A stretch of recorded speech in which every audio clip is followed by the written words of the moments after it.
கடன் கேட்கணும்னா நம்ம கன்னிராசிக்கிட்ட கேட்குறது பெஸ்ட்டு. உங்களுக்கு பிடிச்சிச்சுன்னா வாரி வாரி வாங்குவாங்க. இல்ல யார்கிட்டயாவது வாங்கியாவது உங்களுக்கு தருவாங்க.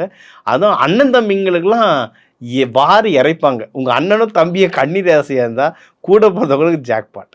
நல்லா செய்வாங்க அவங்க. ஸோ நீங்க வந்து வெளிய யார்கிட்டயோ பணம் குடுத்துட்டீங்க. சார் வரமாட்டேங்குது குடுத்த பணம்னு தலைய போட்டு உடைச்சிட்டு இருந்தீங்கன்னா, இப்ப கேளுங்க. பணம் வர்றதுக்கு நெறைய வாய்ப்புகள் இருக்கு. பணம் வர வைக்கிறதுக்கு நெறைய சூட்சுமங்கள் இருக்குங்க. நம்ப கிளாஸ்ல அதெல்லாம் நம்ம தன ஆகாஷ கிளாஸ்ல சொல்லி தருவோம். இந்த மாரி வழிபாடுகள் பண்ணி பணம் வரணும்னு. யாராவது கடன் குடுத்துட்டு வாங்க முடியாமலாம் அவஸ்தைப்பட்டுட்டு இருந்தீங்கன்னா, கால் பண்ணுங்க. அது என்ன பண்ணுன்றது உங்களுக்கு சொல்றேன். குருமார்கள போய் பாருங்க. குருமார்கள் உங்களோட வயசுல பெரியவங்க உங்களுக்கு நல்லது சொல்றவங்களலாம் பார்க்க ரொம்ப நல்லது. ஜீவ சமாதிகள் வழிபாடு பண்றது ரொம்ப நல்லது. தொழில் ஸ்தானம் ரொம்ப நல்லா இருக்குங்க. நீங்க பண்ற தொழில் நல்ல முன்னேற்றம் வரும்.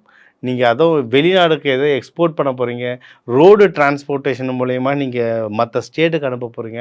இது எல்லாமுமே சூப்பரா இருக்கு. நீங்க பண்ற பிசினஸ்ல நல்லாவே ப்ராஃபிட் வரும்.